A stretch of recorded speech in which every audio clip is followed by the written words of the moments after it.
안녕하세요. 지식인문학입니다.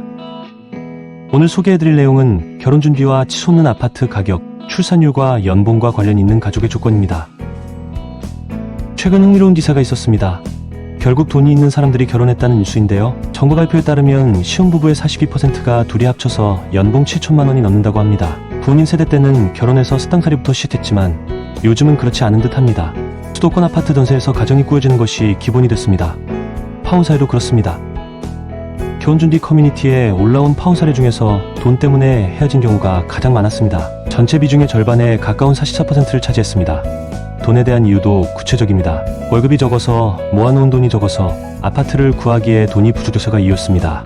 2위와 3위를 기록한 성격 차이와 집안 문제를 합친 것만큼 경제력은 결혼에 중요했습니다. 그래서였을까요? 1년차 신혼부부의 고소득자 비중이 지금까지 계속 증가하고 있습니다. 통계청이 발표한 자료에 따르면 연봉 7천만 원 이상의 신혼부부 비중은 2015년에 23%였지만 지금까지 꾸준히 늘면서 이제는 신혼부부 42%가 연봉 7천이 넘습니다. 경제적 여건이 안 되면 결혼을 안 하니 출산율이 떨어지는 것은 자연스러운 결과입니다.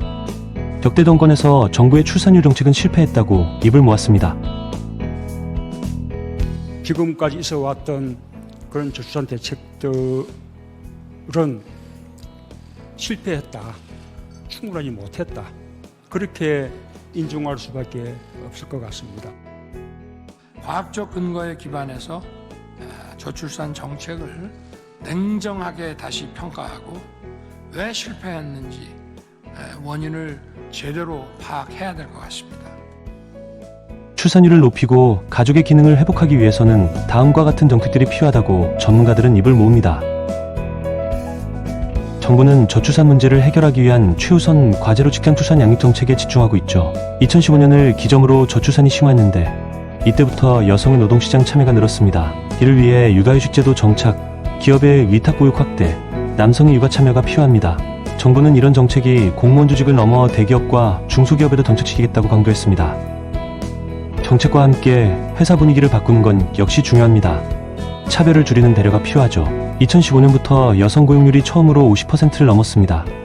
이 수치는 점점 높아지고 있죠. 여성들이 직장과 자녀 계획을 선택하는 상황에서 업무에 집중하는 여성들이 늘고 있습니다. 출산 여성들이 마음 놓고 일할 수 있도록 업무 조율, 유연한 출퇴근 시간 등이 필요합니다.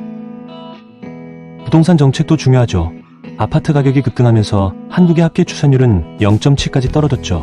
여야도 총선을 앞두고 노후계획 고시, 재건축 활성화, 도시정비 사업 등 대책을 쏟아냈습니다. 전문가들은 미국 연준 금리와 글로벌 경기를 파악하면서 큰 틀에서 주택 공급을 늘리고 취득세와 양도세 등 세금 정책을 바탕으로 부동산 수요를 조절해야 한다고 입을 모읍니다.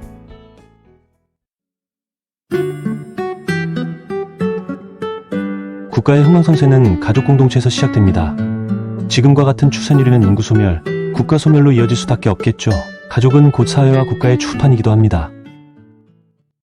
가족 공동체를 회복하기 위해 부동산을 안정적으로 공급하고 직장 내 차별을 줄이면서 이를 바탕으로 결혼을 늘려 출산율을 높이는 방법은 없을까요? 여러분들의 생각은 어떠하신가요? 좋은 생각 있으시면 댓글로 남겨주시면 감사하겠습니다. 지금까지 지식인문학이었습니다. 구독과 좋아요는 제게 큰 힘이 됩니다. 감사합니다.